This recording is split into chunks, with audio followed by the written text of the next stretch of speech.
All right, we have reconvened from our executive session with all our members present after our 7 p.m. shout out to our frontline workers. Excellent job with the horn tonight.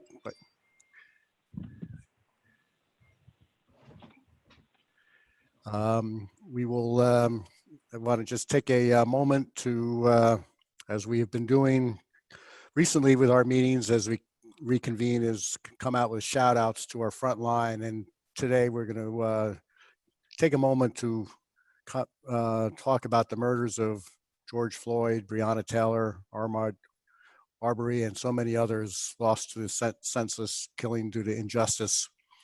We had a gathering on the Wednesday on the plaza, a rally to end the white silence, and many showed up for that. This Saturday, we were a gathering at Dodge Field led by the First Baptist Church and joined by so many from our Madison community and the Chathams. A moment of prayer for those who have died, but also a moment of prayer for, we had Chief of Police from Chatham Borough, Madison, and Florham Park, and other officers. And so they prayed in support of them also, because those are the ones that protect us in times of need. So I want to thank all those that have came out to those events. And this has been a very difficult time. And I want to now ask Council President Carmela Vitale to start with comments, and we will hear from all our council members. Thank you, Mayor. Over the past few months, we came together over a pandemic that affected all the people in this country. We reached out to say thank you to our police, fire, ambulance, and frontline workers in hospitals. Then the unthinkable happened and a man lost his life, a Black man who suffered without cause. And so the protests began against this injustice. And we in Madison stepped forward, as we did in the pandemic, to find a way to stop this injustice. It began with a peaceful demonstration, and again on Saturday, when Reverend Dunn, who led police officers and members of his church and the people who really care about this injustice, in a prayer vigil. Where do we go from here? First, we have to find a way to stop the hatred in the hearts of men and women. We have to stop injustice when we see it and not be afraid to speak up against it. I'm sorry that at this time we do not have all the answers, but we have to continue to find ways for all of us to come together in love and respect. Reverend Dunn's vigil on Saturday was a start, and along with the protests, we have to reach out to give each other peace through prayer and guidance. Hopefully, after hundreds of years, we can finally move in a direction of bringing all of us together as one people without bias and prejudice. Black Lives Matter. Thank you. Thank you, Austria Bailey. Thank you, Mayor.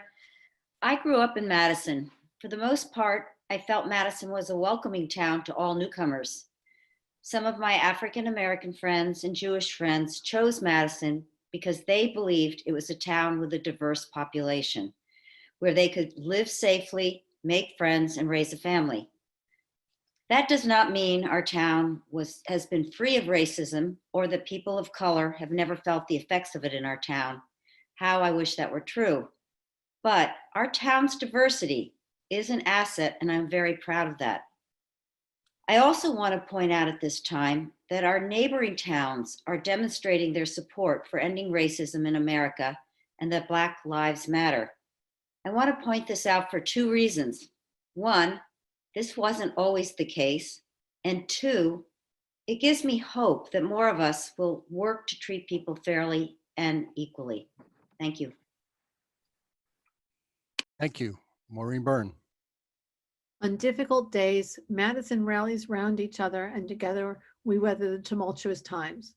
Wednesday afternoon at Hartley Dodge Memorial saw hundreds of Madison residents, college students, police and fire, and town officials all gathering together in support of those disadvantaged solely by being born a certain shade of skin. On Saturday, Madison's First Baptist Church reached out to public safety officers in Madison, Chatham, and Florham Park with a prayer service for first responders. The Reverend Craig Dunn, chaplain for the Madison Police Department, led the community in prayer at Dodge Field for the men and women who keep us safe, challenging all of us to reach out to our neighbor, to learn our neighbor's name, to create the beloved community here in Madison and surrounding area. Like the COVID-19 health crisis we are dealing with currently, we must deal with the social inequalities and injustices that occur over race. This will require us to accept basic social facts and act accordingly. Facts matter. We should have a basic sense of human decency and dignity that we can all agree on. This is a time when understandably emotions are high. We have been here too many times before. The time for platitudes is gone. We need concrete, actionable items to address the inequalities experienced by large sectors of our community simply because of their skin color. We need to speak to the truth and the facts. Over the last few months, we have come together to thwart that common enemy, COVID-19.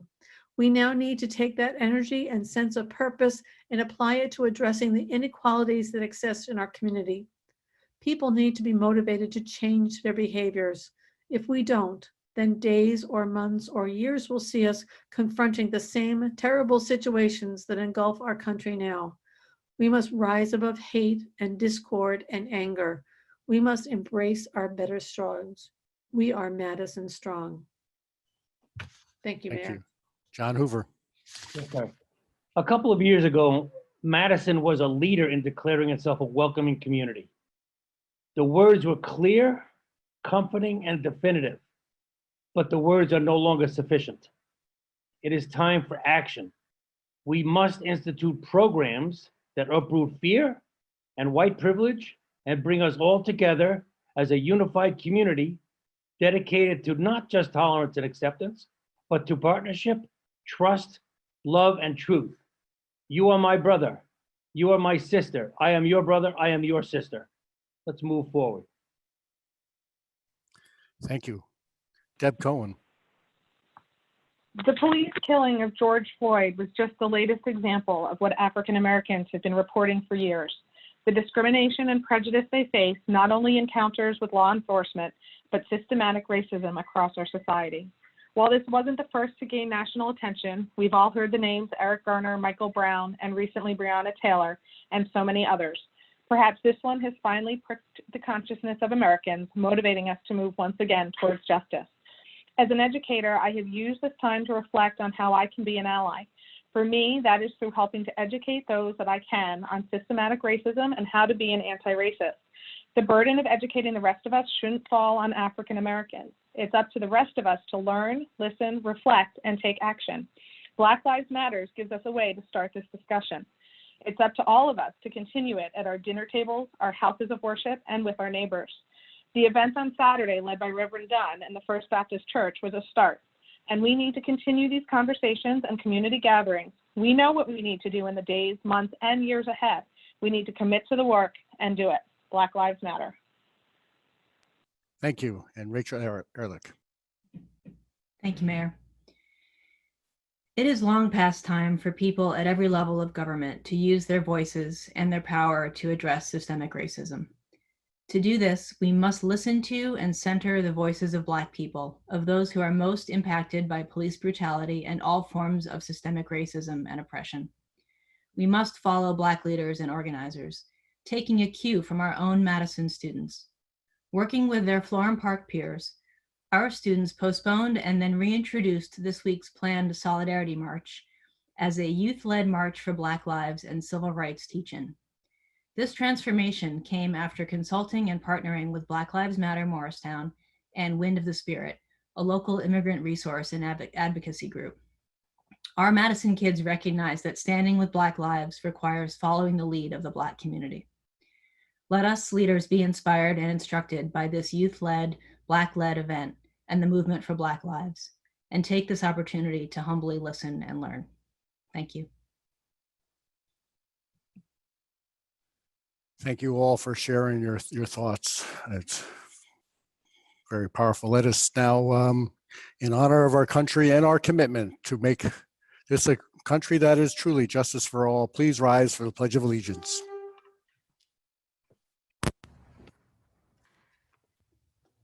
Pledge allegiance to the flag of the United States of America and to the republic which stands one nation under God, indivisible, with liberty and justice for all.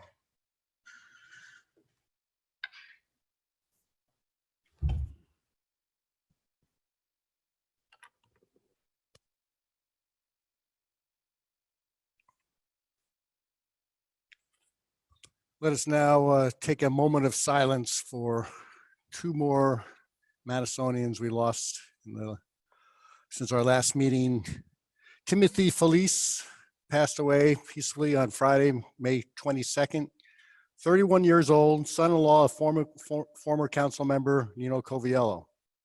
Timothy was born in Summit in 1988 to his loving parents, Philip and Denise, grew up in Garwood, attended Franklin and Marshall, and while in college, he met his future wife, Meredith Coviello.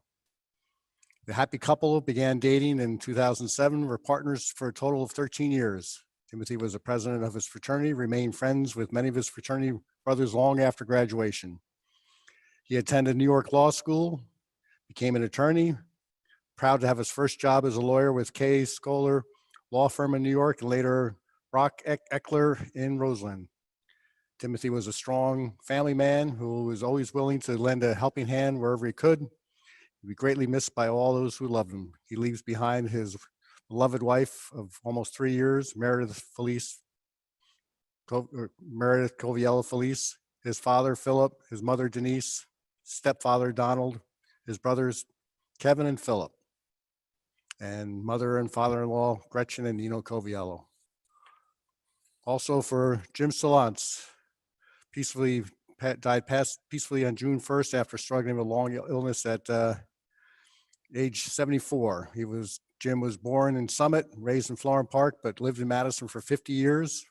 Parishioner of St. Vincent Martyrs Church, proudly served his country in the United States Army Special Forces during the Vietnam War. Some of the medals he was awarded: Purple Heart, Bronze Service Star, National Defense Service Medal. He was a member of the Madison Volunteer Fire Department, worked as a general contractor for many years, and continued on as a construction code official for various municipalities. He is survived by his wife, Doris, of 50 years, their daughter, Christy, and a son-in-law, Kevin, and 2 granddaughters.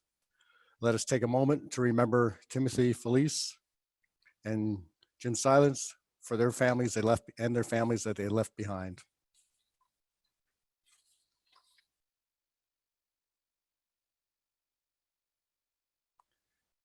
Thank you.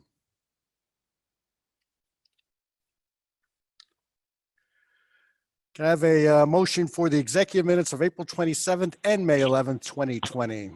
So moved, Mayor. And a second, please. Second. All in favor? Aye. Aye. Okay, I've heard ayes all around there. Thank you. And a motion for the regular minutes of April 27th, 2020. So moved. Second. Any council discussion? All right, all in favor? Aye. Aye. And a motion for the regular minutes of May 11th, 2020. So moved. Second. Any discussion? All in favor? Aye. All right, welcome everyone. We're a short time in between meetings as we met Wednesday, week before last, because of Memorial Day week. So much has gone on, as you saw from the beginning of this meeting, and we are at Madison, as always, dedicated to making not only our community stronger, but our world stronger as a whole. I would like to present a proclamation. So we'll be bringing Dr. Mary Ann Benninger on board here in a second.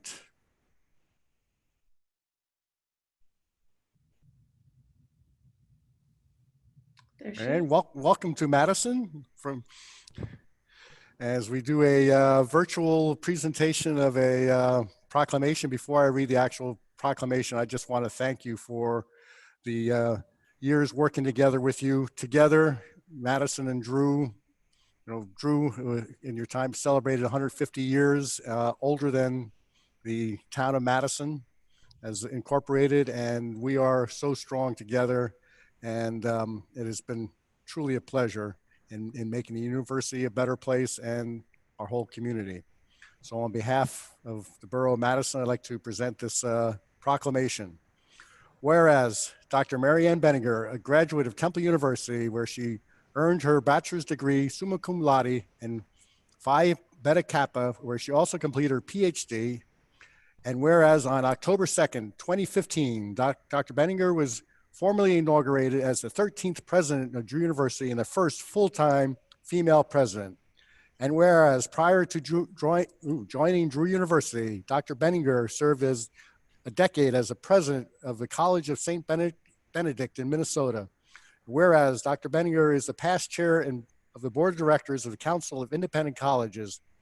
And whereas during her distinguished career, Dr. Benninger served as executive associate director with the Middle States Commission on Higher Education and was on the faculty at Philadelphia University, Washington College, and the College of New Jersey, where she spent most of her teaching career as a tenured member in the psychology department. And whereas Dr. Benninger has published extensively on gender and cognition and outcomes assessment in higher education, and whereas expansion of innovative programs, increased visibility, and enhancement of Drew University's reputation as a global learning destination are just a few of the advancements accomplished during Dr. Benninger's tenure at Drew University. And whereas an asset to the community, Dr. Benninger served as co-chair of the Chief Executive Council for Madison, which is comprised of local corporate, government, and education leaders organized to promote corporate impact, civic engagement, and educational leadership. And whereas Dr. Benninger took great pride in her leadership role at Drew University, implementing the theme, the university and the city, by having the Drew community connect and engage with the Borough of Madison and the world beyond its forest. Now, therefore, I, Robert H. Conley, the mayor of the Borough of Madison, on behalf of the governing body, commend Dr. Mary Ann Benninger for her dedicated service to Drew University and her commitment to education leadership, and wish her the best success in future endeavors. So here I'm going to, through the power of Zoom, hand off this proclamation to you. And there it, amazing. Amazing, the Yes. power of technology. Yes. Thank you so much, Bob, and thank you, everyone else. I just want to say, Bob happened to mention that I spent 10 years at College of St. Benedict, and those were Benedictines. And one of the things that they said, one of the tenets of Benedictinism is to listen with the ear of your heart. And I want to just thank all of you, and to thank Madison for listening, especially listening in this time when our Black brothers and sisters need every single one of us to listen, and for you to make the perspective of this borough and this community so abundantly clear. That openness in that regard is one of the reasons why I so wanted to come to Drew and Madison. And as you know, our students are part of a very, very diverse community. We have many Black students, many African-American students, many Black students from all over the world. And it is so important that Madison talks the talk and walks the walk. So, you know, probably the most important thank you I can give you for my time at Drew and in Madison is for your leadership in this sister and brotherhood toward our Black siblings, because it is probably the most important issue that any of us will ever encounter. If we are not all equal, then we will not achieve and have a future as a society. So thank you for your support of Drew. Thank you for this. I will have twin proclamations because I have one from when I started at Drew, and they will absolutely have a place of honor in my office, wherever that office is, whether it's in my home or some future endeavor. I'm very proud to have come to Madison, and especially grateful that Drew finds itself in the great borough of Madison. Thank you so very much. Thank you again, Mary Ann, for being a part of our community. Best of luck. We Thank will you. miss you. Thank you. Bye. Right.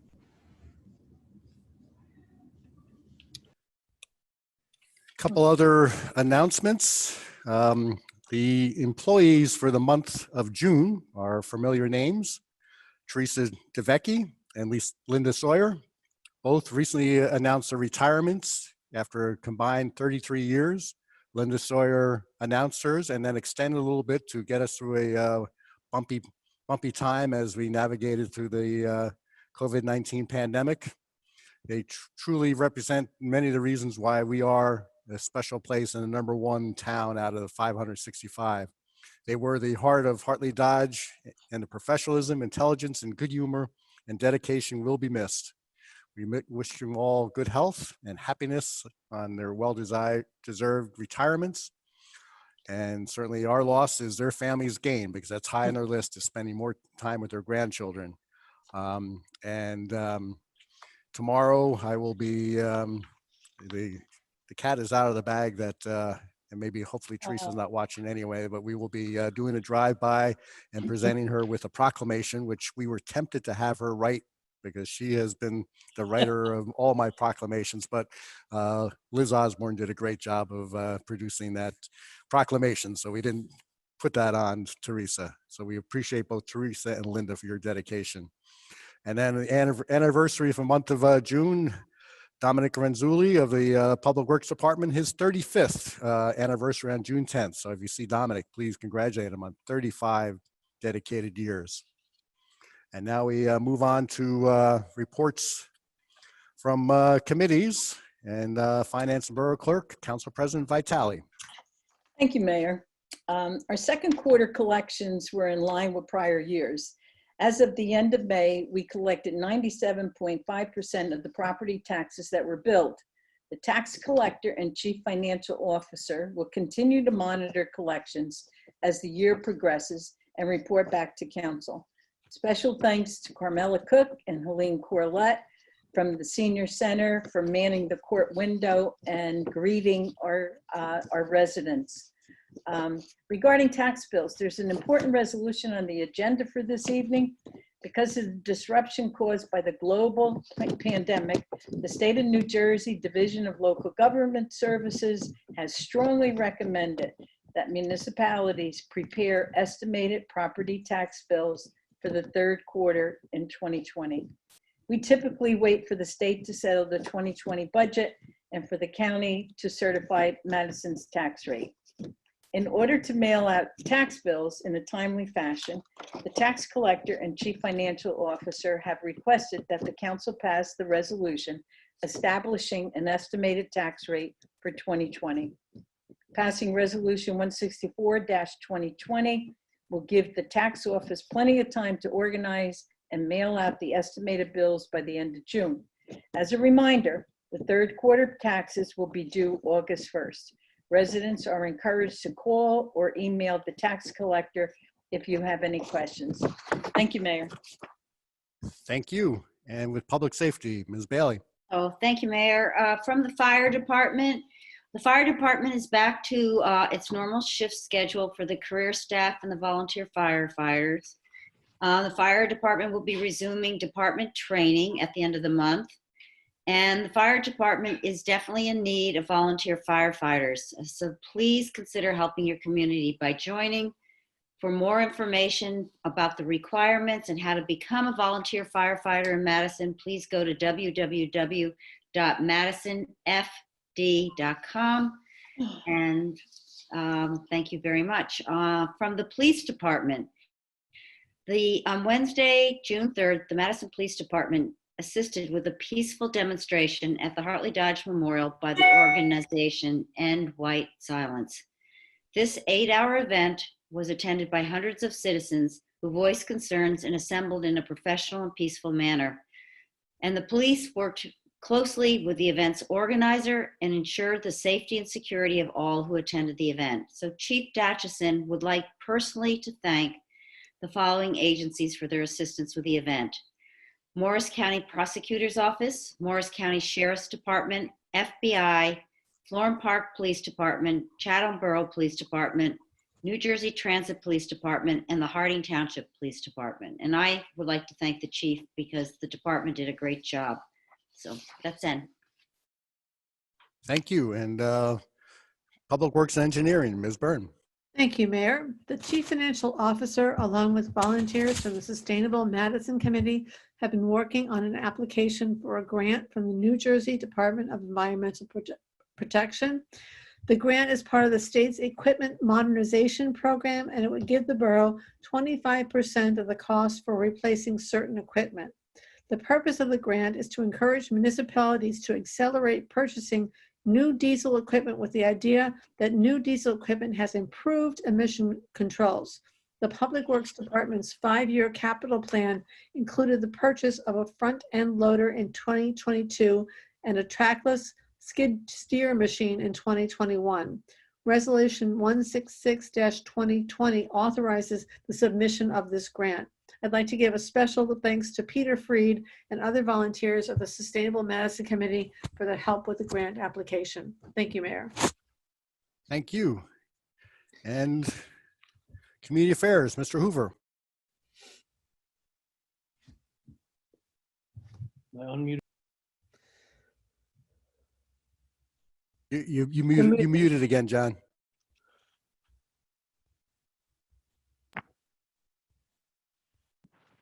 Okay, can you hear me now? Yes. Great, thank you. The Senior Citizens Advisory Committee, the Senior Center, Madison Seniors 2020, TriTownCares.org, and the YMCA are all working to identify seniors who are in need of services now and thinking about what happens next as the vulnerable senior population remains at risk for the foreseeable future. Survey and phone interviews are ongoing with the plan to get the information together to make the best use of it all. As we continue to understand needs, we can make best use of the many volunteer groups that have stepped up to help, including all the Madisonians and the Seton Hall High School groups, Seton Hall Prep High School groups. Research is ongoing to identify transportation options. That's becoming a more important issue. And in the future for seniors, as this will remain a key issue. Towns are struggling on solutions regarding transportation for seniors to shopping and medical appointments as things start to open up. Doctors' offices and dentists are now taking appointments, and seniors that may have been unable or unwilling to go out are in need of these services now.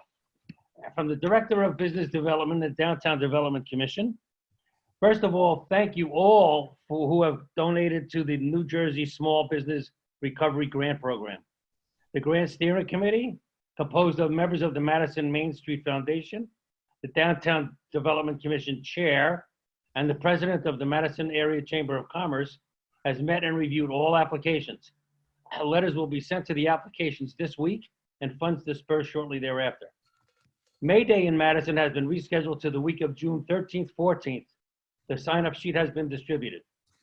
The Madison Farmers Market will open this Thursday, June 11th. The market is relocating to Dodge Field, as you know. The hours will remain the same, 2 o'clock to 7 o'clock. Customer rules will be as follows. Entry into the market will begin at 2 p.m. Use hand sanitizers prior to entry. Face coverings which cover both nose and mouth are required. No dogs are permitted. There will be no sampling of food items. Please enjoy your purchases outside the market. Maintain 6-foot social distancing. Please limit shopping party size to 2 household members. Limit your time inside the market. If possible, use contactless payment options like Venmo or something like that.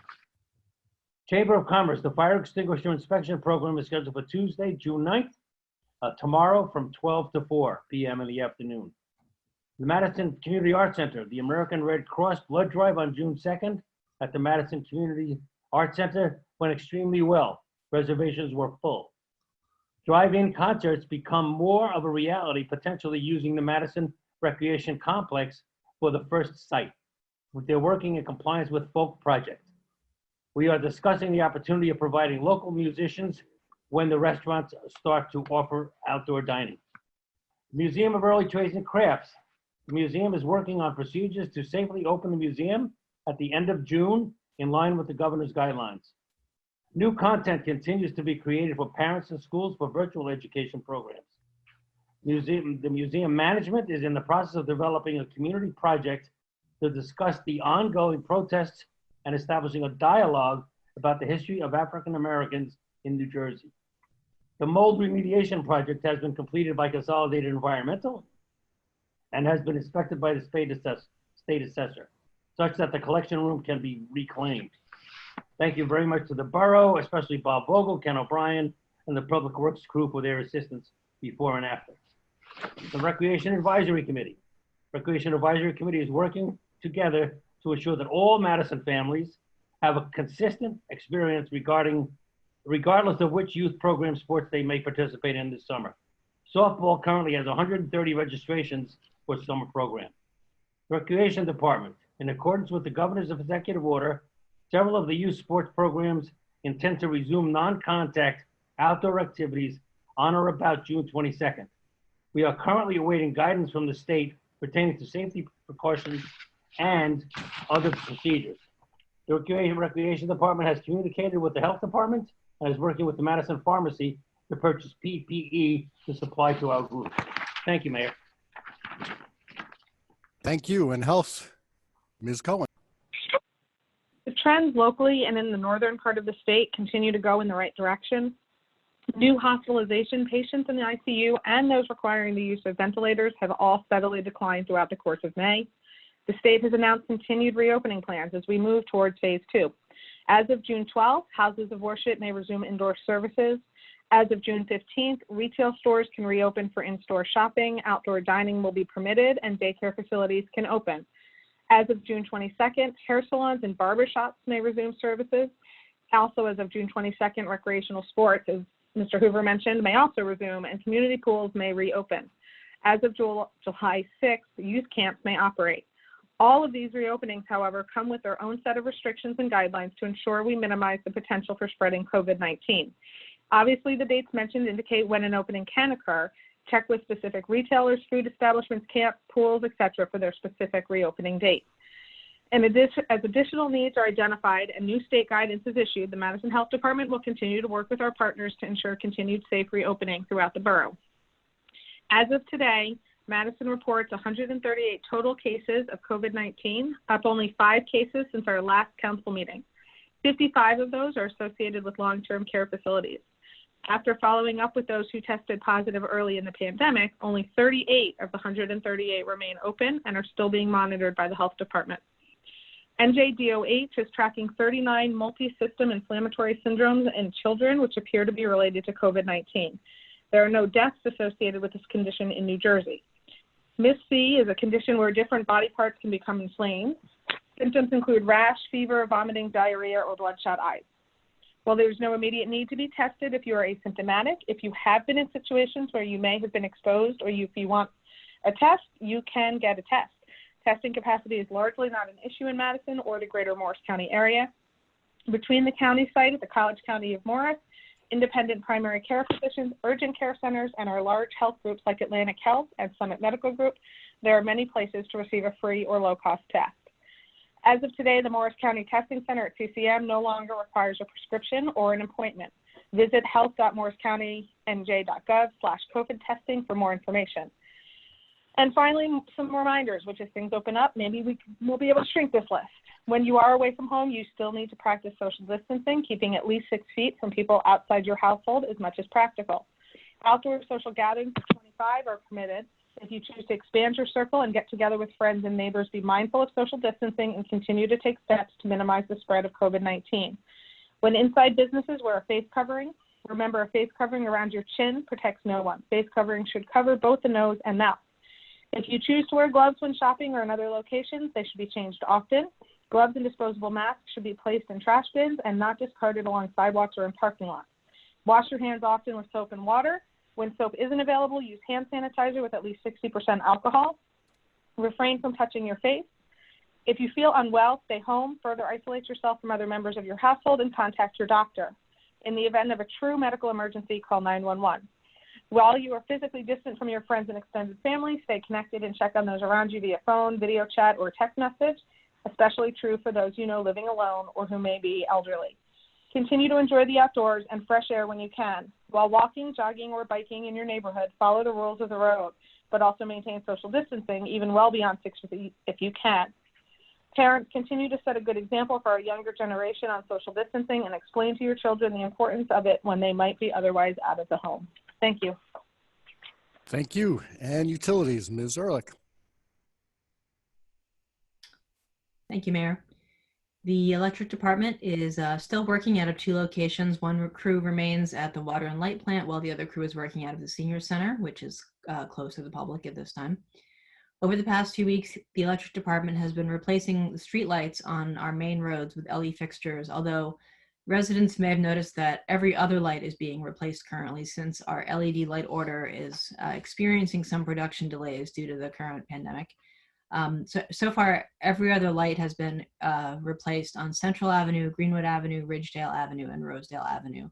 And when supplies are available, the replacements will continue so that all lights have been replaced.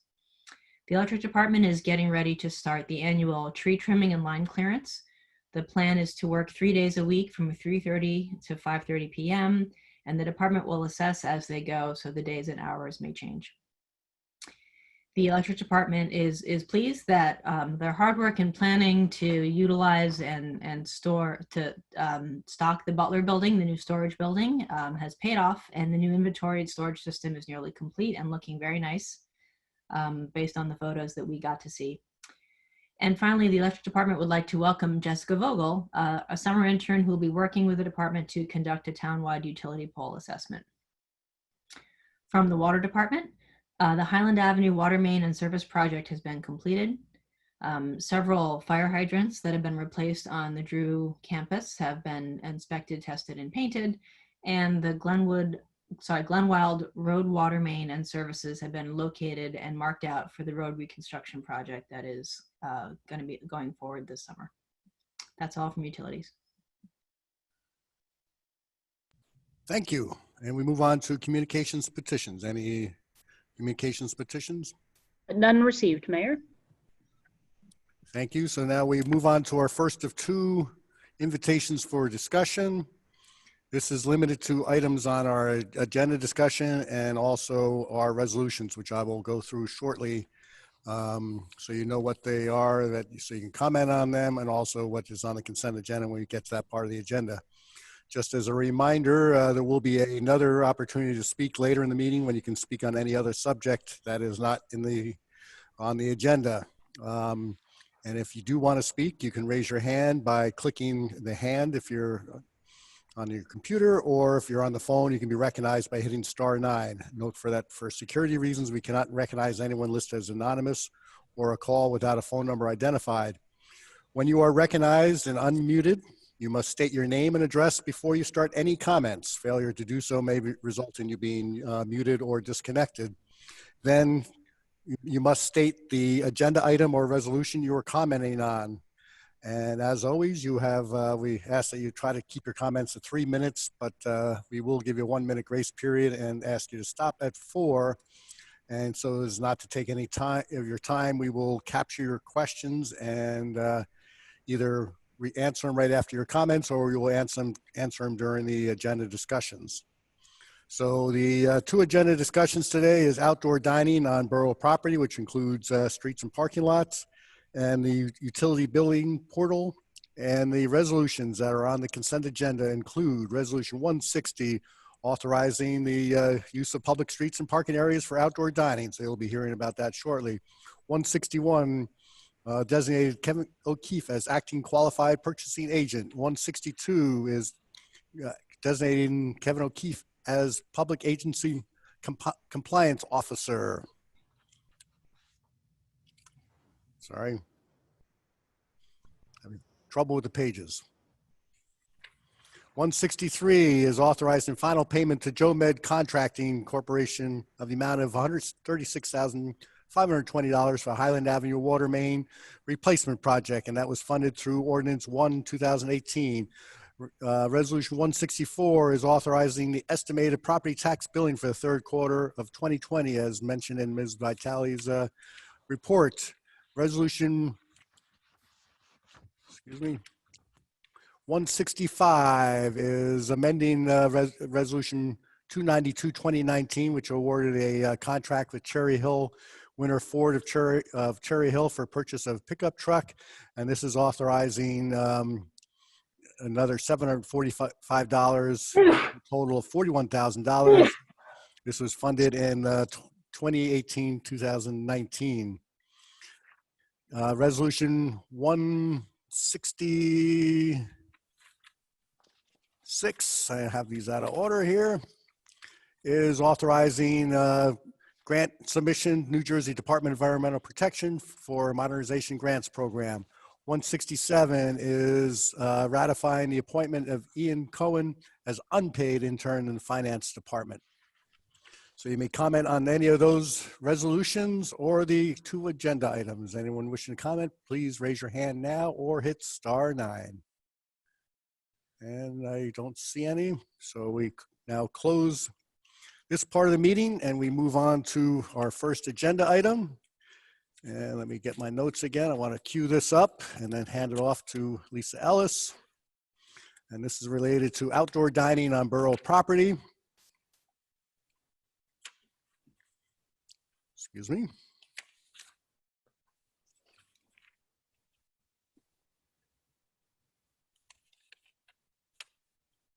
There's my notes. I apologize. So this is, I was on a webinar as a panelist about 2 weeks ago, and I took the liberty of paraphrasing a Robert F. Kennedy quote. And as we look at what we're dealing with right now, and this is, as I put it, we should not look at the impact of the pandemic and ask why, but we must attack the challenge with creativity and ask why not. And that is what we've been doing over the last couple of weeks. What we roll out here is not going to be perfect because we're all in a brave new world that we've never thought we would see. But it has given us a great opportunity to, as I said, ask why not. And part of this, and you'll see in Lisa's presentation, is not only to provide additional outdoor dining as we go into the next phase, but also as we've been kind of pushed off for a little bit, the reimagination of Waverly Place. So this process will allow us to test some of the reimagination ideas behind it. So there'll be more to come in the future. Recognize what you're going to see here is ever evolving. We're not going to have the perfect answer, but also the regulations, as things open up, we will keep changing to respond to that. And if you just bear with me for a second, I do want to share some thoughts and concerns about some of the things that have been going on, and then hand it off to Lisa. I have been so impressed with Lisa's work and our team as we've been working through the regulations and creating opportunities, such as we did last meeting for expanded sidewalk sales, sidewalk dining, providing permission to do on-site dining on private lots, including converting your parking that you may have been required to do temporarily. I even a month ago had reached out to the governor's office with a suggestion that they change the method and make it easier for licensed restaurants to expand their liquor license. And lo and behold, the state has rolled out a plan to allow that to happen. Lisa has been assisting with the loan process through the federal government, also our local grant program to help get them to the next level. And most of our businesses out there have respected the guidelines and waited patiently for the next phase, but several have not. Some have put out sidewalk tables without a permit, which is required for sidewalk dining. And they were held back until we get through this crisis. Some not only have put out sidewalk tables, but they even have gone as far to post on Instagram, inviting people to take out and eat on their site, which is not permissible. I have had conversations with many of those owners saying, hoping for voluntary compliance, and some have not changed what they're doing. But of course, we are not going to go hard against them and levy a fine, because that would be counterproductive in this very difficult time. And, maybe I'm being a little oversensitive, but for those that have jumped the gun and have done this, and with all the work we are doing, I have taken that as a slap in the face. But I know as we move forward, we will do this together. And we all want to be successful, and we truly must be together. As we present this, it may not, as I said before, it may not be perfect, but let's work to improve it and not fight to kill it. So with that, I'll segue over to Lisa with her presentation.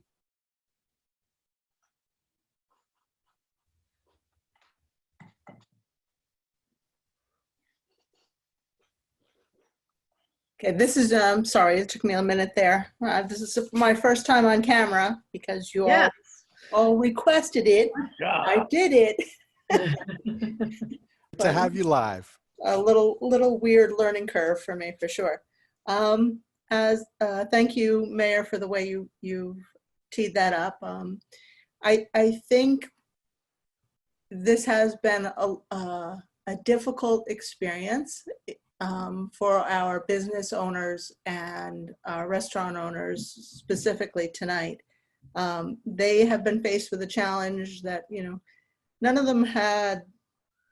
none of us actually could really wrap our hands around. So this has been something. To a person, our restaurant owners are amazing people. Many of them have been here for decades, their families, etc. And even our new ones are just wonderful people. And I know that we can get through this and make this work for all of them. When we had to shut everything down in March, the governor had the sense to deem them essential. Obviously, everybody has to eat, and I would wholly agree that our restaurants are essential. They've been doing takeout and delivery. Many of them have also been feeding our frontline workers, often at their own expense.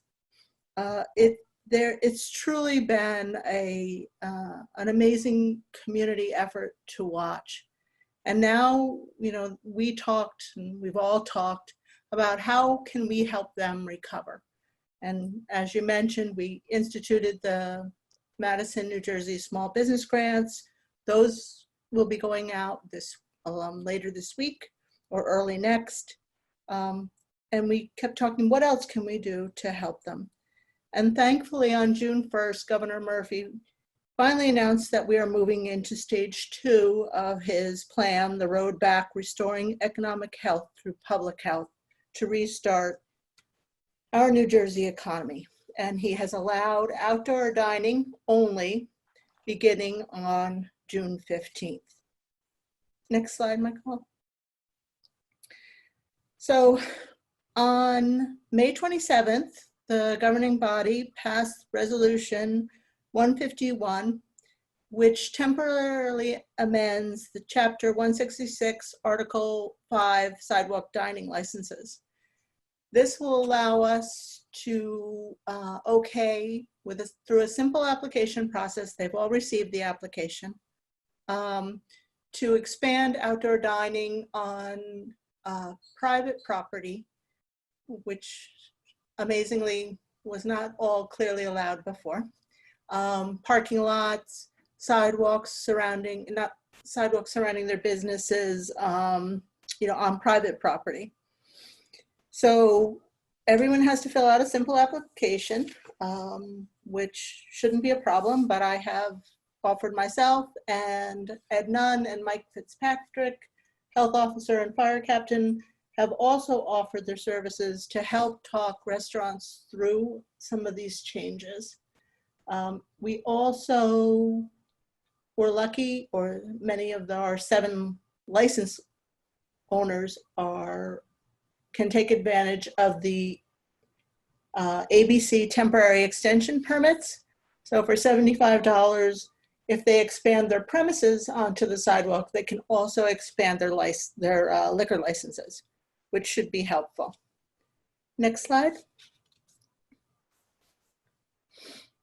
So as the ordinance stated, now restaurants in all our commercial districts, CBD1, CBD2, and CC, will be able to craft or create a plan for outdoor dining using adjacent property. And we also allowed them to contact their neighbors and with their neighbors' permission, perhaps put tables in those areas as well.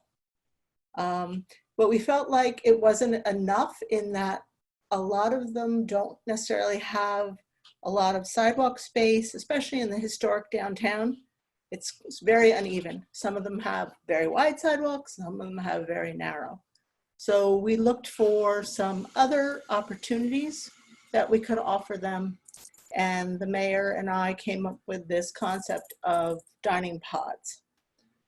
We were able a couple of weeks ago, myself, the mayor, the president and executive director of the chamber, Lieutenant Joe Longo, for security and safety reasons, Representative Eric Grange from the Board of Health, and Fire Captain Ed Nunn were able to take a walking tour of the downtown and identify some areas we thought that could be accessed for these dining pods. Next slide, please. I've probably covered most of this, but so we looked for areas kind of very close to restaurants that would be easy logistically for them to use. So we looked at what sidewalk was available to them, where the parking lots were, how close they were to sort of their actual premises. And we were able to identify a pretty good amount of space, whether it be sidewalk, parking lot, or et cetera, for them to use. And part of the impetus for this was that under these new guidelines, not only are they having to do outdoor only, they are also in a position where they have to practice social distancing, so which kind of translates to about 10 feet between tables, which of course is obviously limits their capacity quite severely. So we're trying to find ways, and we're trying to find creative ways to bring new life to downtown, or a sense of reopening and you know, a good time. So we landed after our walking tour on these 3 examples of public property. So we were talking about using the west side of Waverly Place in some manner, areas in the Cook Avenue parking lot, and in the Waverly Green parking lot as well. Next slide.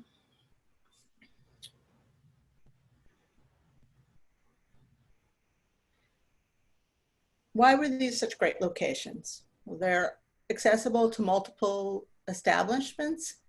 They're large enough areas for more than one establishment to create a pod. While they reduce parking spaces, they're in areas with sizable parking inventory. It also provides an opportunity, as in Waverly Place, to test the concept of a pedestrian plaza. These areas are also relatively easy to close off and secure, which is a big deal. You know, obviously safety first is always our mantra. So other than the simple application, which I mentioned, we kind of went round a few times about how best to manage it. And we felt strongly that in order not to impact our retail businesses, that the hours had to be pretty well restricted. And so we looked at Thursday through Sunday, 5 to 10 p.m. for the parking lots, and a little bit less, a little bit tighter on Waverly Place, obviously, because it's a through street.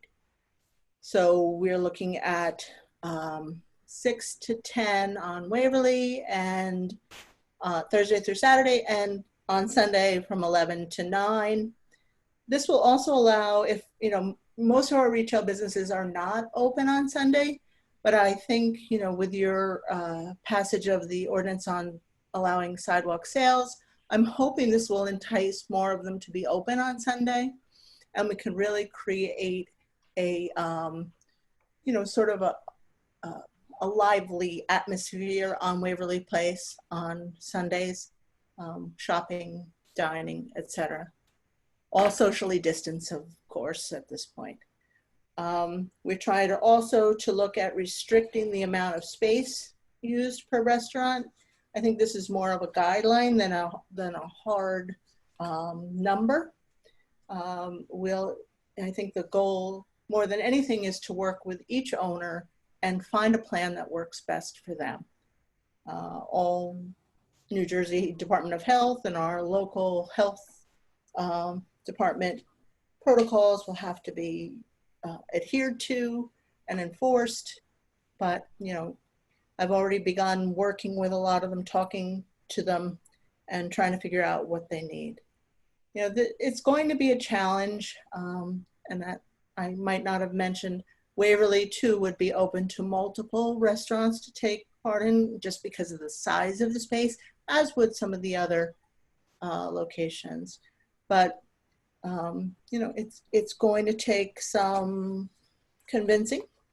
A lot of the onus for this will be on the restaurants themselves. They will have to provide tables. They will have to provide cleaning. They'll have to put them up and take them down. But, I think it's an opportunity. We can offer it and we'll see how it goes. Maybe they'll jump on it. Maybe they won't. But I think that the key is to working with them individually and helping them through this process and hopefully getting them back on the road to individual recovery. I know people are dying to go out and visit their favorites downtown. We're all looking for a little bit of normalcy. Next slide, please. Okay, so this just details a little about where we've already gone. On June 4th, I sent an email to all restaurant owners with detailing the application process, telling them what kind of documentation they'll need. We made it as simple as possible, and also sharing all the health and safety protocols. I've already started calling all the individual establishments to try to talk them through the process. I know I talked to Ed Nunn today. He has talked to a few as well. So it's a team effort, and I'm hoping that, in the next day or so, I will have been in contact with all of them and hopefully have them, kind of set with a plan going forward. The mayor and I will be holding a Zoom meeting with the owners on Wednesday afternoon. We'll see who comes, and we're hoping for a nice open dialogue, answering some questions and helping them move forward. I think some of the concerns we have going forward are right now we have, obviously, unfortunately, a lot of excess parking, but I think everyone hopes that once business resumes and things at least edge back to some sense of normalcy, that at that point, the loss of parking in either the lots or on Waverly could become an issue. And once it does, anything we do can be undone, and we'll watch it and we'll monitor it and we'll make sure that it continues to work. Of course, obviously, outdoor dining doesn't work in the thunderstorm, etc. So, while it offers opportunities, there are challenges associated for sure. And the owners themselves are going to have to decide, because in some cases, they might have to invest in extra furniture and etc., or it might be logistically too difficult for them to access one of these other locations. For the most part, I think we're going to stress and work with them on accessing the property that is obviously the closest to their doors, closest to their kitchens, which would be sidewalks, as I said before, private parking lots, etc. These dining pods are just another layer, another opportunity. They may work for some, they may work for all, but I won't know for sure until I've been able to contact and talk to them all. Okay, last slide. Do I have any questions, suggestions, etc.? Thank you, Lisa. Well presented. And let me just reinforce a couple of things there that as you said, and as I did in my setting up, this is going to be evolving, that what we roll out next week, it may be a whole lot different than we see. And as things return to normal, and we need the parking, obviously we change. The other thing, especially when you look at Waverly Place, besides the concept of giving restaurants more space, one of our goals is to create activity in our downtown, and having that right front and center will create a lot of life, and that attracts more life. As I said in my comments, this is very similar to what other towns are doing with the closing of streets to allow restaurants for outdoor space. One of the other key things to keep in mind with the table service is the fact that as we shift from takeout only, and we could create picnic areas and they could take it to it, but it doesn't create the same level of employment level. So we're helping these restaurants bring their employees back, which makes us stronger also. So a great presentation. Austri, and then I think I saw Deb and then Maureen. Okay, so Lisa, thank you so much for your presentation. I just want to confirm with you that this wasn't done just by the borough. You reached out to all the restaurants and they gave suggestions and discussed this with you. And this is why you came up with this plan. Yeah, we've talked to many owners. And as I said, I still have a few to work through. They all loved, especially the first ordinance passed too. It really helped ease a lot of the stress, because I don't know if you realize or not, but we have sort of a gap in our outdoor dining ordinance as it stands, where many of them were not allowed to use their own private property unless it had been written into kind of the zoning before they opened or something like that. So I know they were very grateful for that as well.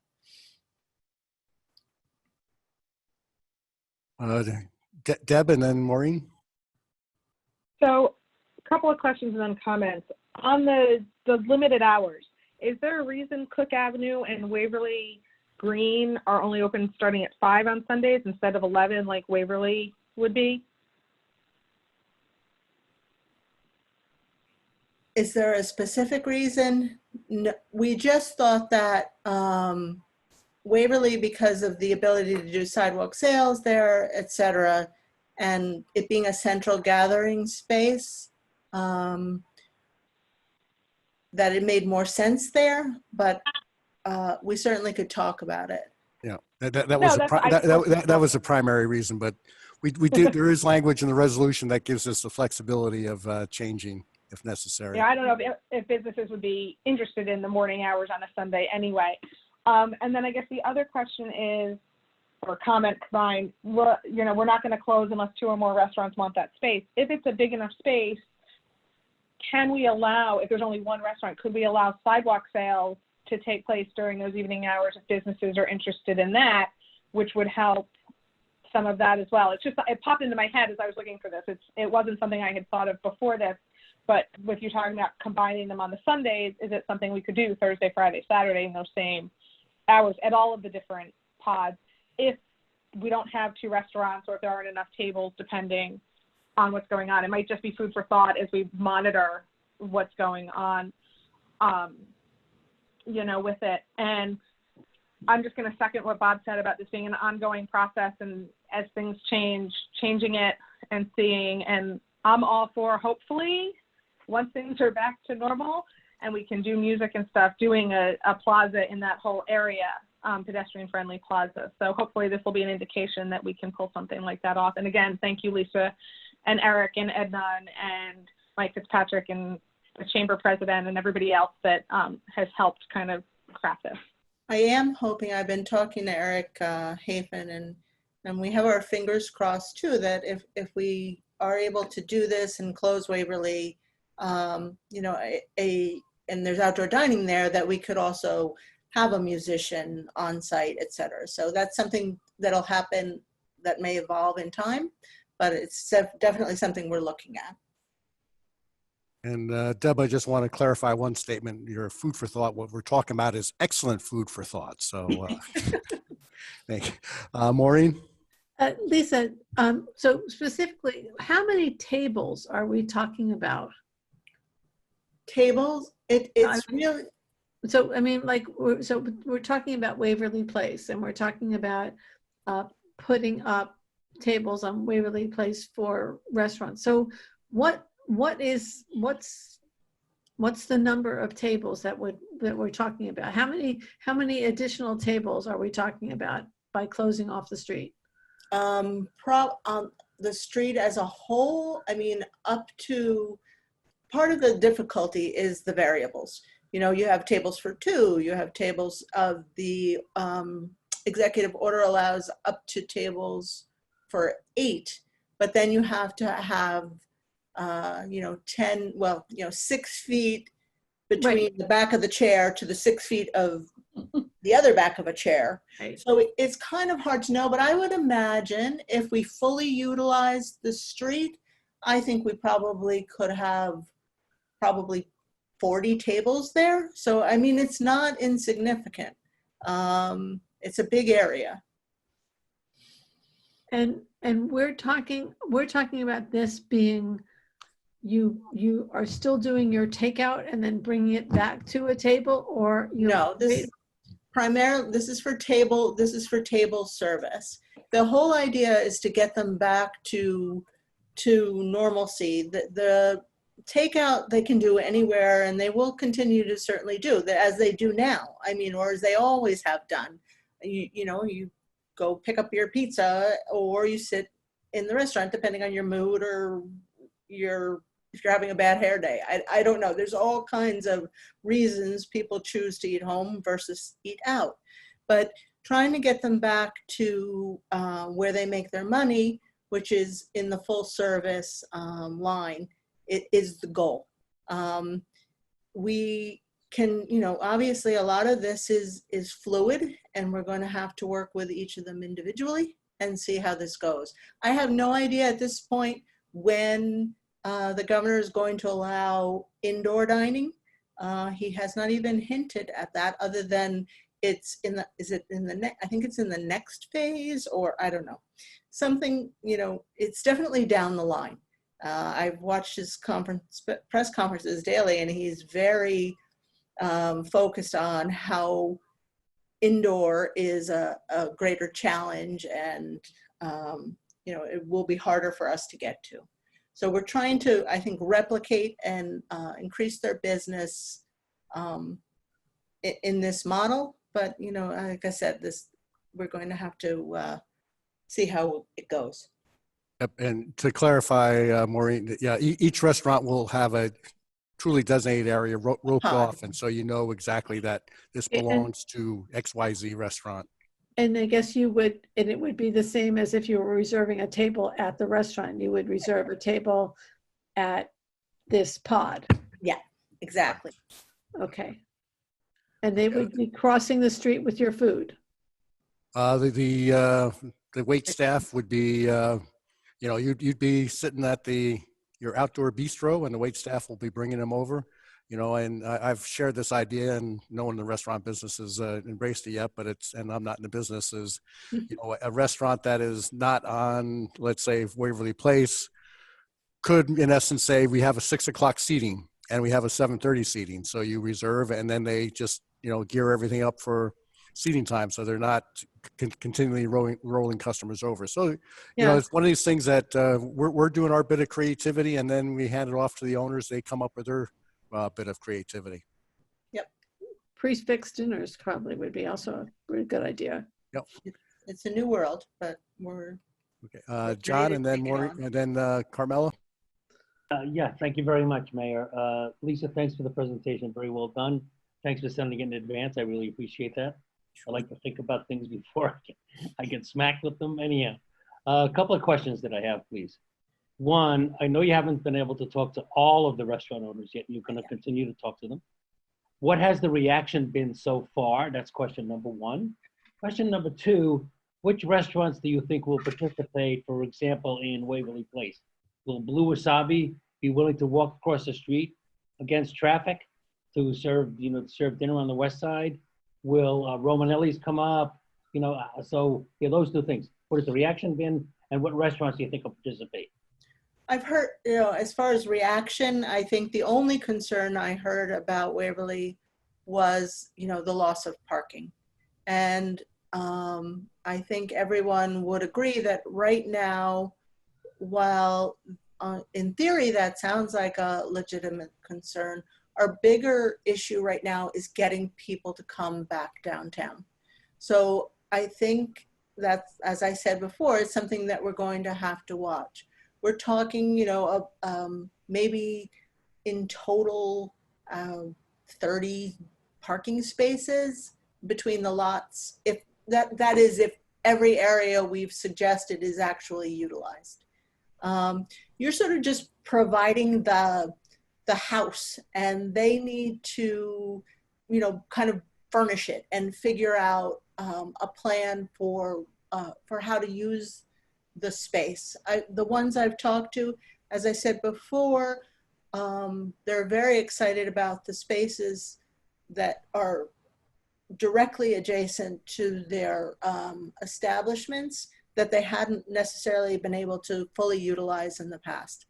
So really, as far as who, I would think that Blue Wasabi is definitely, for Waverly, Blue Wasabi is definitely has promise potential there. I'm waiting to hear back from them.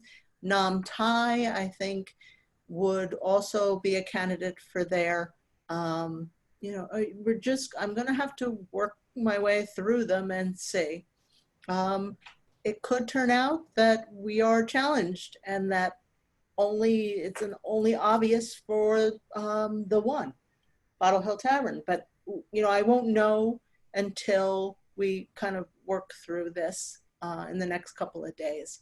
And like I said, I think you're just providing the space, and better to do it and not have it used than not do it and have someone ask. Well, it's good that we're willing to be so flexible. That's a good thing. Always. Carmela? Yeah, thank you, Lisa. God bless you. I don't know how you do some of this stuff sometimes. It's absolutely amazing, but just so that we appreciate it. I know you don't like for us to tell you things like that, but we really do appreciate you. I think one of the greatest things, and I fluctuated back and forth, as we talked yesterday and today, I'm not a big outdoor dining person anyway, but I think that what the mayor and the council has done, along with downtown development and all the other people, chamber and all of the other people, is offer an opportunity. And that's what we have. And, as I stated like earlier today, when we were chatting about this, is if they could try it. If it doesn't work, they have an opportunity to say, this doesn't work. I do a lot better on takeout or whatever. But I applaud us all actually for giving people an opportunity to be creative and, to help out as many businesses as we possibly can. I think that, I think that this might work. It might work, and it might, I had thought that maybe it would be really nice to have a communal kind of place, but then that just precipitates like a takeout situation.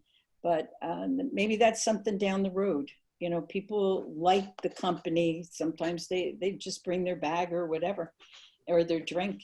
But I think that giving our businesses another opportunity, you know, so, you know, I applaud you and the DDC and the Chamber and everybody that's helping you to get this done. So thank you.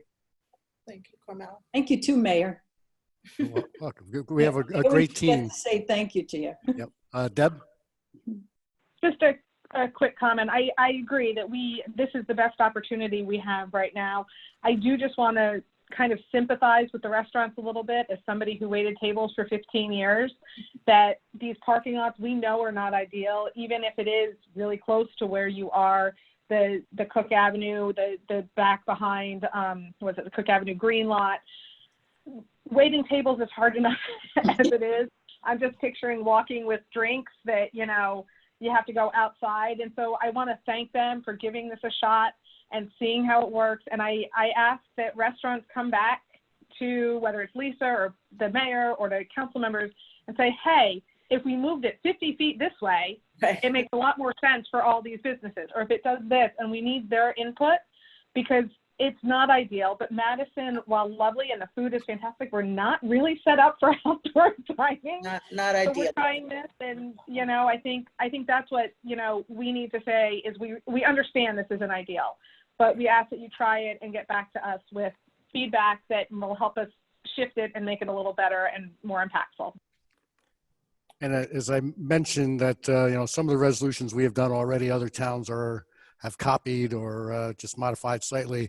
That is a reminder of, we're not doing this alone. I think we have the best team in the state, but there will be some other ideas in other towns that we say, oh, We should have done didn't that. think of that. Let's try that one. So you know, we'll continue to learn from each other.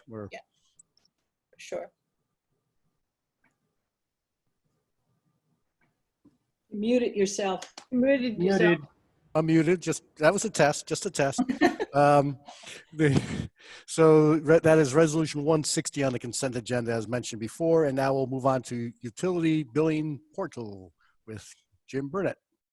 Thank you, Mayor. I have Jim Trimble and Nathan Tantanen from Byram Labs that are going to be presenting. Michael's going to queue up a presentation in a moment. We're going to talk about the automated metering platform. We'll talk about the billing portal in the upcoming weeks, Mayor. This time we're going to talk about the automated metering platform, the deployment of the meters, and the system that's behind it, the backbone that's behind it that communicates and has the meter reads come from the homes to our back office, and how that works, and some of the new features that we're hoping Byram Labs is going to be developing for us. With that, I'd like to go to the first slide, Michael, and then I assume Jim Trimble is on, hopefully.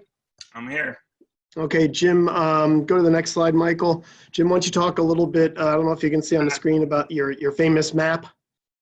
Yeah, so this is the map I keep in my office just to kind of keep track of all the spaces we've changed meters. The routes on the other side are just, you know, the ones we've completed, books in total that we can read in full with the gatekeepers. We downloaded 3 of them today, 2 of them tomorrow. So there's 5 routes in space of about 10 minutes that we can read. You know, it's kind of just something I keep in my office to kind of keep track. I can't believe it ended up in a council meeting, but just to kind of give an idea of like how much of the town we've got covered there. Do you want to talk about the red dots, Jim? Oh, and the red dots, sorry, are where the gatekeepers are placed. That one right in the middle is Town Hall, and then they're just kind of spaced out everywhere else around town. They were connected to the internet, I think was important for them, so. Yeah, so they're 4 of the 5 are connected to our fiber network. So they're in locations, water towers, topography, and the topography and the ability to connect to our fiber network were important. So 4 of the 5 are connected to the fiber network. The one in the image that's in the top towards and to the right, Michael, is that one is the one to the top, Michael, to the top of the image is that one is connected to via cellular. The others are connected via Wi-Fi, via the fiber network.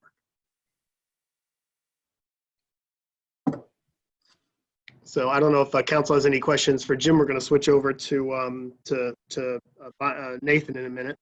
Anything you got? No, that looks good, and it's good to have you in the meeting. Oh, well, thank you. Jim, I just wanted to ask you a question, Jim Sure. Burnett. That we have 1, 2, 3, 4 here, gatekeepers, no 5 gatekeepers. Do we expect more throughout the town? We don't. And Jim Trimble, you work with them every day. Do you want to tell how effective they are at reading? These handle every single read in town. I think initially they said we would need like 3 or 4 to do everything. When we first put them up, it was, a little tricky. We put a 5th one in. That's getting every single meter in town. So, and you can see they're kind of all on the outskirts everywhere. I think the 5 should handle, and I'm sure Nathan can talk more about like how much the gatekeepers can do, but that should be plenty for the whole town. Electric. And Carmel and Nathan will actually show how some of the actual meters are leaping from meter to meter to get back to a gatekeeper. He has that on an upcoming slide. So. And Rachel, Thanks, Mayor. and then Deb. Jim Trimble, thank you for the update. It seems like installation is accelerating. We've kind of hit our stride here, getting more meters out. How many are you and the team installing a month now that you're freeing up time from reading and can do more time installing? I'd say it's about 400 or 500 a month on a good month. Everyone being working from home right now, kids going to school from home. Maybe that just ended, I'm not sure. I thought that was going to throw a real snag into doing this because typically when we change a meter, 75% of the people aren't home. Now everyone's home. And on top of that, they're using their computers and stuff to work from home. But for the vast majority of people, they've been very, very accommodating. I thought it was, to be honest, I thought it was going to take us right to a dead halt installing meters. And it's been going as well as ever, so. I'm so glad to hear that. I know it's a pretty quick process. People are offline just for really, it sounds like a few minutes. No, typically the interruption of service is about 10 or 15 seconds. So it's very, very quick. It's just, I understand the huge pain of having to fully, Right. like for example, if someone came to change my meter right now, I'd be in trouble. So I understand it's a pain for people, but people have been, I wanted to say, very, very accommodating and just letting us do this all the time. Thank you for the update. Mm-hmm. All right. So Yes. I don't know if this is my naivety. It's saying half of the routes are completed and it's 500 water modules and almost 4,000 electric meters. How are the numbers, so those water modules eventually, what are the numbers, I guess, total numbers that we're looking at? Well, and Jim can answer this too, but waters are just such a harder thing to get done, only because you have to physically get into someone's house. It's a longer process. And I think just on my end, I was happy we could kind of, go full tilt with the electric, get, ourselves kind of together, see how it's working. Because there was some, it was tough to get this working, but now we really are kind of going full tilt boogie. So, and of course, like, we say every time, the pandemic has not helped, especially going in and out of people's houses. The electrics are outside, but the water's Right. yet No, to okay, so. When I saw this half, I'm moving my mouse like you can see it, half of the routes are completed. I assume that meant half were completed water and electric, but it's really, so this is really just the electric. Mhm. Half of those routes are completed. And then the water is where we're taking that $1 million, Jim Burnett, out of the funding to put, okay. That's what confused me. I'm not, Deb can see me nodding the head because she's in gallery view, but for people watching at home, you can't see gallery view. Oh, Yes, sorry. so $1 million was appropriated by council. It was a little bit pre-pandemic where we're hoping to be able to go in. And as Jim Trimble said, it's really hard to get in people's homes. People's meters probably need to be swapped out as well.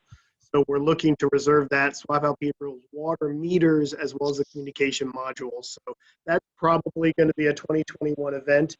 But the fact that Jim's done such a good job getting all the electric meters swapped out, and to be honest with you, Jim and Tina's men have helped to do some of the meters, but of the 3,936 meters that have been changed, my guess is Jim Trimble has changed out 3,400 of them. So, Carmela? Yeah, you know what, Jim, I always think about this, you know, when we talk about water meters. So now it's back in my brain again. Most of the water meters, you know, just getting to water meters right now, because I'll forget this again. Most of them are inside the home. Have we thought, now our thought is to bring in the company that would automatically just come in here and just sweep through the town and get them all done. Have we thought about whether or not it would be a good thought for us to start putting the water meters outside? so You know, we have not. At the same time? Yeah.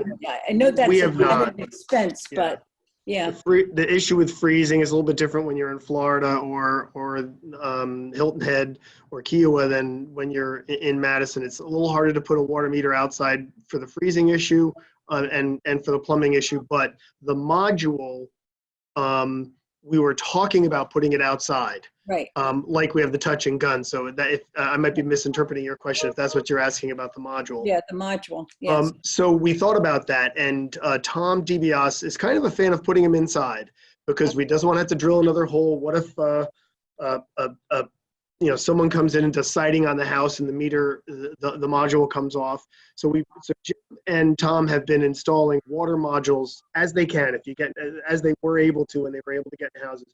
Got about 500 installed, and then we're like, let's see if the gatekeepers can collect it. Because if you recall, it was the handheld device, and Jim was standing at the edge of the property and pulling the water meter down. Now let's see if the gatekeepers will pull these water meters out of basements. My house has a big, thick wall. The basement's underground. It's significant. It's not challenging. And the good news is that it's pulling. Jim, correct me if I'm wrong. Every water module is being read by the system, right? I think if it matters, I think we have two that are not reading.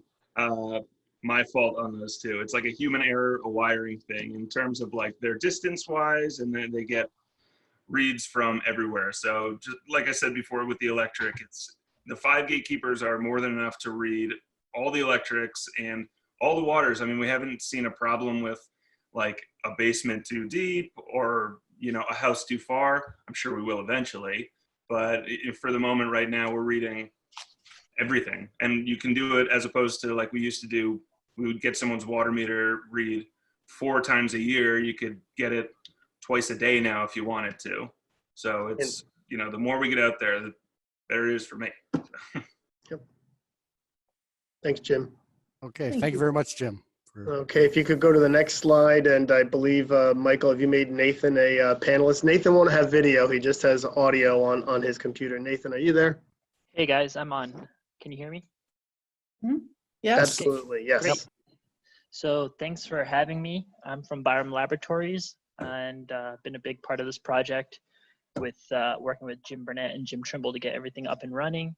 And I do apologize that my webcam's not working, so you guys can't see my face, but that's okay. Lots of lovely faces already on the screen now. So starting with the overview that I have for you guys, it's going to be pretty quick. I made it to be a quick overview of what's going on at Madison currently. So we're going to go over some of the features of the smart metering system, some facts about the smart metering system at Madison. The benefits of Madison smart metering system that I actually kind of wrapped into the features page, so there won't be a separate page for that.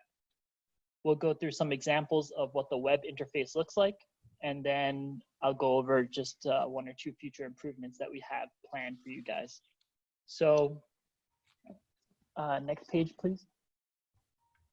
So the features of Madison smart metering system, I've been told that you guys are actually pretty familiar with the way the smart metering AMI works, but I'll just give a quick rundown about how our system works, just to reiterate. The meters communicate with one another using a mesh RF network. So they use radio frequencies to talk to one another, and each meter can send its readings down to another meter that's closest to it to get back to the gatekeeper. So as we talked earlier, there's 5 gatekeepers here at Madison. and all the meters that are in town help each other to get the reads back to those 5 gatekeepers. The electric serve as the backbone, and the water modules send their reads to the electric to get the readings back to the gatekeeper. The meters for both water and electric send their readings every 4 hours back to the gatekeepers, and Byram extracts these readings from the gatekeepers several times a day. The electric meters show a 15-minute load profile, and the water modules show a 1-hour load profile. What load profile is, real quick, is just consumption. So we can show you how much energy was consumed every 15 minutes for electric, and how many gallons of water, or CF, or whatever your units of measure are for water, how much was consumed in 1 hour. We also have some additional features with this smart metering system. We have alerts for any tampers that may occur, water leakages, or power outages. We have firmware that can be upgraded for the meters remotely by sending a command to each meter whenever there's an update coming from Honeywell. And then lastly, the last feature that's very important here is encrypted data to protect the information that we're transmitting.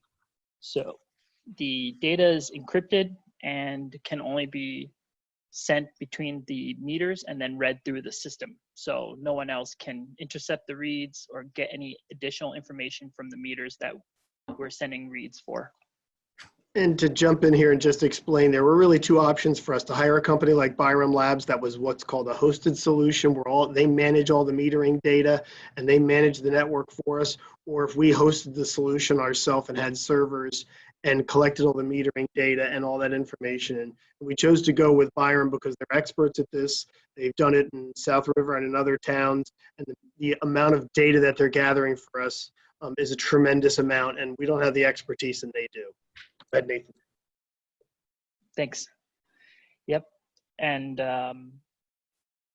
yeah, I think in total, I was just reading some facts about it. I think in total, between Honeywell and Byram, we've deployed like 10 million something meters.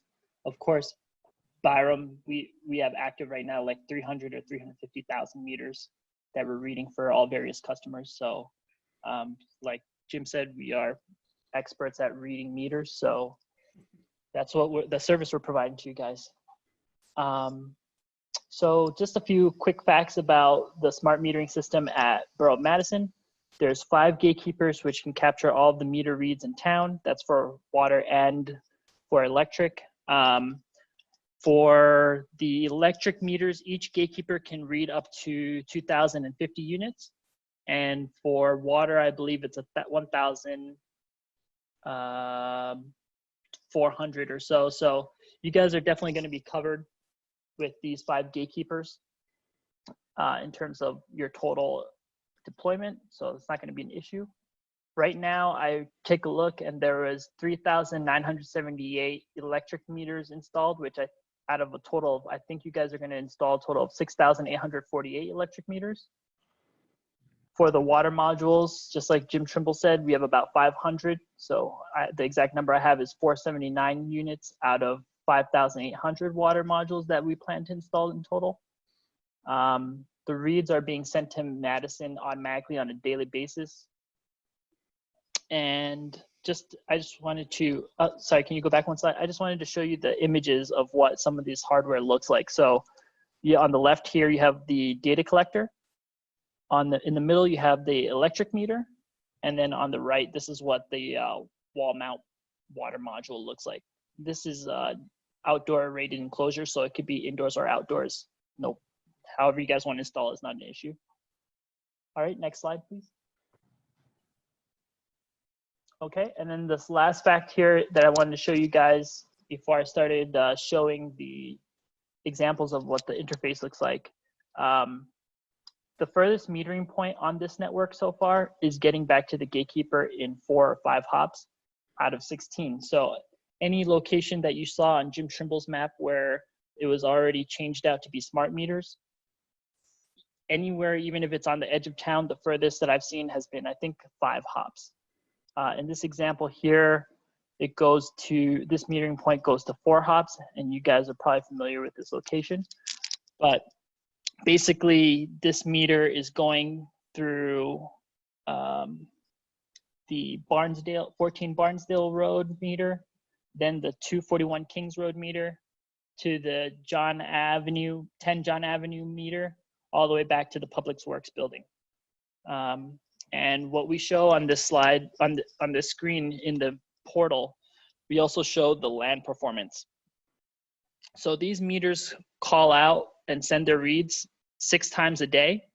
So with the 72% land performance, that means in a day we capture 4 out of 6 readings. So one thing I wanted to mention is as you guys change out more and more electric meters, the mesh network gets stronger. So because the mesh network is going to get stronger because there's more metering points, this land performance number should improve above 72%. And we kind of have like our own scale. So I think if it goes below 85% or something, we mark it as orange. And if it goes down to like 60% or lower, then it starts becoming a red color. But for grabbing just reads, this is totally fine, no issue at all. And yep, that's pretty much the land performance is just going to improve as you guys add more meters. Next slide, please.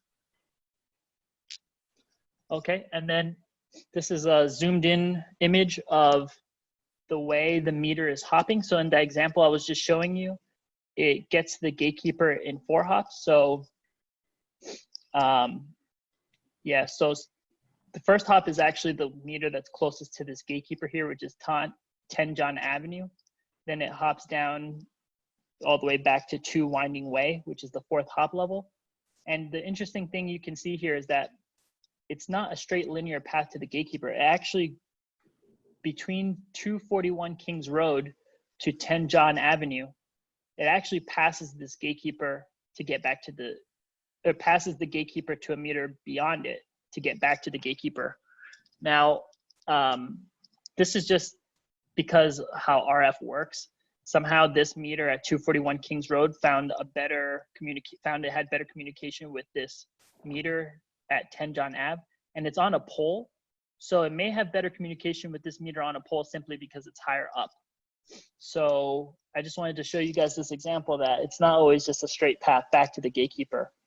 And this is a self-healing mesh. So what that means is if this meter at 10 John Ave were to go down, either removed or just loss of power, these meters would find another path back to the gatekeeper. So just because you lose one location doesn't mean that you're going to mess up the whole network. The network kind of evolves on the fly to get back to the gatekeeper. So if this 10 John Ave meter was to go down again, this path may change. It may hop through another meter to get back to the gatekeeper, or this 241 Kings Road meter may be able to get back to the gatekeeper directly. So just something to think about. Next page, please.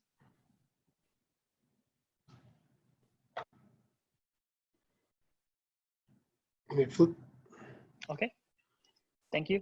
And so the next couple pages are just gonna be some snippets of our website, just to show you some of the reportings that we have. And so this is an example of what the Gatekeeper Health Report looks like. So basically you can expand or collapse this page, and they're gonna show all 5 gatekeepers. In this example, I expanded the gatekeeper for Midwood water tank just to show you what some of the data we show on the report is. And so first thing you see is that it last read 7 hours ago from when I took the screenshot. It'll tell you the serial number and the group it's in. And then something that I think is pretty interesting and good to know as you guys are looking at Gatekeeper Health Reports is it shows you how many total electric, water, gas, or repeater devices are talking to that gatekeeper. And so if you're like Jim Trimble and you know this like the back of your hand, you may know that the gatekeeper at the Midwood water tank typically has around 808 meters, and you haven't installed anything new or removed anything, but for some reason this week, you're only seeing 400 meters talking to this. So this would probably prompt you to just double check and make sure you're getting readings for everything, that you didn't lose 400 readings or so. But if you did lose 400 readings, then you know something's going on with this gatekeeper. You would troubleshoot. If nothing happened, the reads are still coming in, then those 400 meters for some reason probably went to a new gatekeeper. So just interesting information, and for the people who are working with this day in and day out, would be very useful for them. Next slide, please. This is an example that I wanted to show you about a water module that's showing leak suspected. So the way the system detects a leak is it looks for 4 intervals within a 24-hour, 4 1-hour intervals within a 24-hour period that have had 0 usage on water. So it's a rolling 24 hours that it's looking. And if for some reason it sees that there's usage every single hour for 24 hours, it will come back with a leak suspected notice. So at that point, you can check to verify that there's a leak, or if there's no leak, then this alarm should clear itself after some time. Next slide, please. So with your smart metering system, you guys can actually call out to electric meters directly on command. So if for some reason you need to absolutely know what the reading is at this one particular location right now, you can send a command to grab that. And this is just an example of what a successful command to pull readings are. So it just tells me all the details about it, what the reading was, and then what time it was pulled, and how much kWh was, or kW was delivered, things like that. And that just basically gives you the general readings detail. For on-request reads, you can call out for a reading directly to the electric meter, or you can ask gatekeepers to do certain functions like pull reads for all the electric meters and all the water modules. And Next. just Yep. to jump in here, so if we need to do a final read, we no longer have to go to that house and have the meter reader meet the customer. We can do the final read, tell the customer what the read is, and they can pay online. So that's a tremendous savings for us. Nathan, I know we have a few more minutes, so I'm going to ask you to pick up the pace. Okay, sure, no problem. Yep, I'll just finish it up. Next slide. Yep, this is just an example of load profile graph. So this is the 15-minute consumption that I was talking about for the electric meter. You can see it every 15 minutes, and you can export this as a Excel spreadsheet. Next slide, please. This is an example of a data graph that's coming back from a bidirectional electric meter. So bidirectional electric meters are used for homes that may have solar. And so in green, in the shaded line graph in green here, you see what the received amount is. Then in yellow shaded line graph is the delivered amount. And then at the very bottom, the bar graph is actually showing you the net between the two buckets. So you could see that this person generated more than they consumed by 81 kWh. Okay, next slide. And then finally, just to wrap things up, I just wanted to tell you guys the future improvements that we plan for you guys. So right now, Byram is currently working on a demand response system for Madison. When we detect a power outage, an email is going to be automatically generated and sent to Madison to let them know that power has been lost. This will help Madison respond to power outages faster than ever. And then along with this automated email, we will provide an outage map, which can be used to get a visual on where the power outages are occurring in town. So for that, you would just log in and you would see something map-wise that you can check to see where the meters are down. And then lastly, this is going to evolve into automated texts and emails that can be sent to residents if they'd like to opt in. So a resident will get notification via text that we know your power is out. So that will eliminate all the calls going to dispatch. Yeah. That's great. Yep. And that was my last slide. So I appreciate your time. Thank you, Nathan. Any questions or comments, Deb? Just a quick question, and Jim, I don't know if this is for you or for Nathan. When you talk about those alerts for either tampers or water leaks or power outages, I assume they will go to the person paying the bill and not necessarily the property owner, since renters, like, I mean, we rent, so we pay the bills, and so I assume it's those alerts are attached to me and not my landlord. We'll have it attached to, however, whoever's paying the bill is going to be the one that's going to be getting the one getting the alert. So if there's a if there's a property owner that has an apartment building with 4 electric meters in it for individual apartments, but 1 water meter, the landlord's going to get pays the water bill. The landlord's going to get that water meter leak detection. The individual apartment owners are going to get the electric notifications of power outage. That makes sense. Thanks. Okay, any other, yes, Rachel. Okay. I just want to say that I'm glad to see that we are rolling this out quickly and that are implementing new features. And I want to say Madison is not alone in using smart meters. Obviously, we are a tiny utility compared to those across the country that have installed, on track to install 107 million of these by the end of this year. So, there's more and more penetration across the country for smart meters. But what surveys have found is that these utilities are not making the best use of these meters and the data that they collect.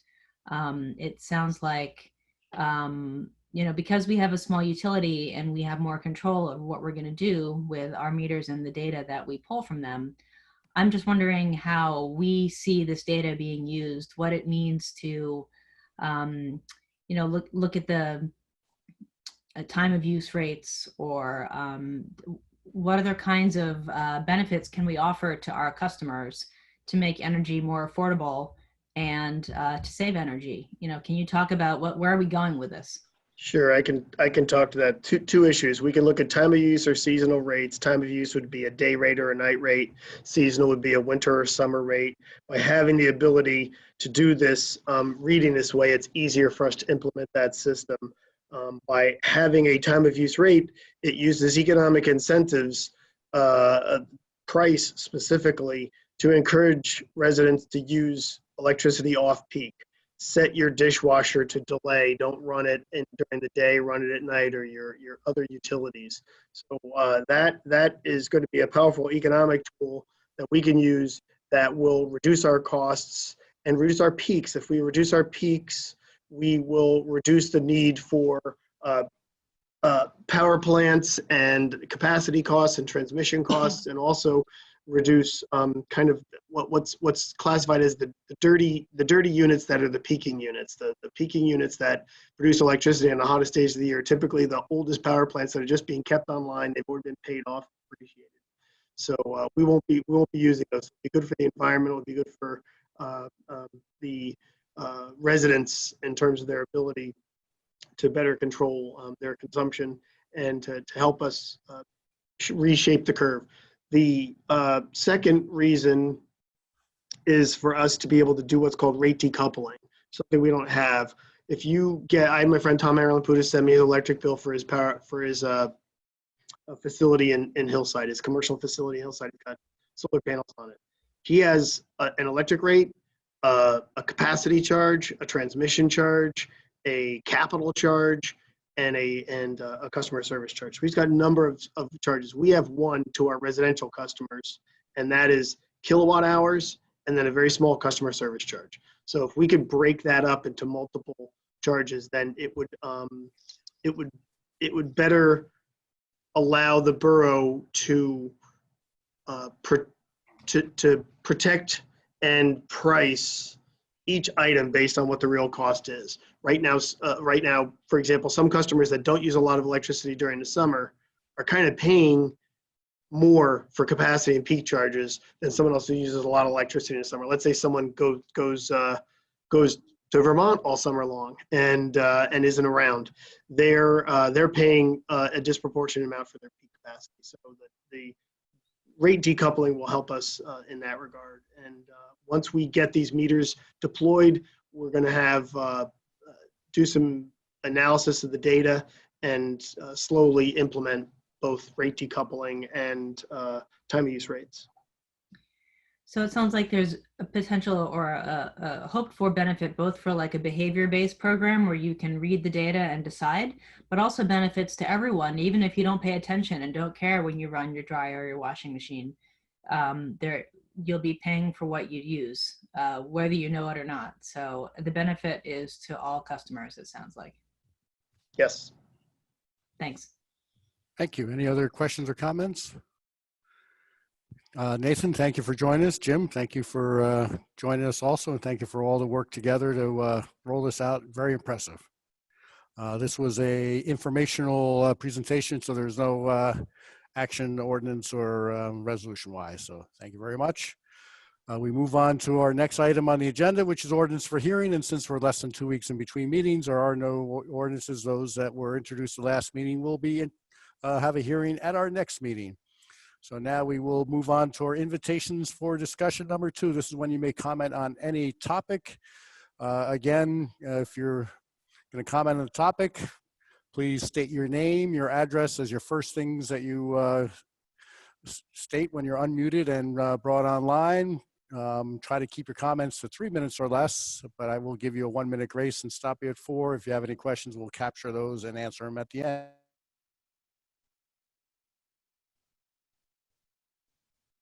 Anyone wishing to comment, please click on the raise hand, or if you're on the phone, hit *9. And looks like no one right now. Okay, we will move on to the next item on the agenda, which is Introductory Ordinances. Will the clerk please read the statement?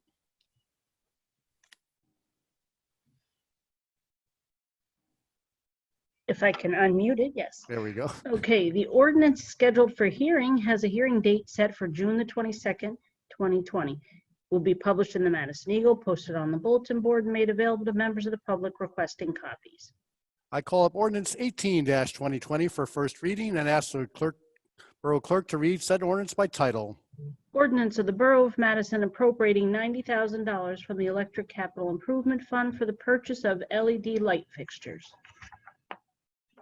Mayor, I move ordinance 18-2020. Second. Any comments or questions? A roll call vote, please. Mrs. Vitale, Yes. Miss Bailey, Yes. Miss Byrne, Yes. Mr. Hoover, Yes. Ms. Cohen, Yes. and Miss Ehrlich. Yes. All right, we move on to consent agenda resolutions. Will the clerk please read the statement? Consent agenda resolutions will be enacted with a single motion. Any resolution requiring expenditure is supported by a certification of availability of funds. Any resolution requiring discussion will be removed from the consent agenda.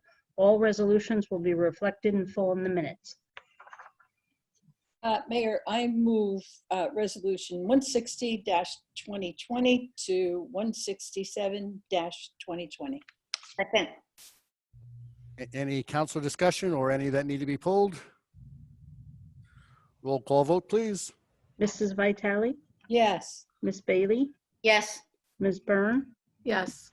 Mr. Hoover, Yes. Ms. Cohen, Yes, but I abstain from 167. and Ms. Ehrlich. Yes. Yes, It's wondering why. Oh, yeah. I guess so. That, yeah. For Ian Cohen is one she's abstaining for. Unpaid internship. There is no unfinished business. Wholeheartedly. The approval of vouchers. Will the clerk please read the voucher registered? For the current fund, $238,700.58. For the general capital fund, $161,365.20. The electric operating fund, $182,059.03. For the water operating fund, $5,959.11. For the water capital fund, $54,426.50. From the trust, $22,453.45. The total is $664,963.87. Mayor, I move approval of the vouchers. Second. Any discussion? No. Roll call vote, please. Mrs. Vitale, Yes. Ms. Bailey, Yes. Ms. Byrne, Yes. Mr. Hoover, Yes. Ms. Cohen, Yes. Ms. Ehrlich. Yes. There is no new business. Mayor, I move that we adjourn the meeting. All in favor? Aye. Aye. All right. Thank you very much. Be Thanks. well. Take Be care well. all. Bye, everyone. Take care.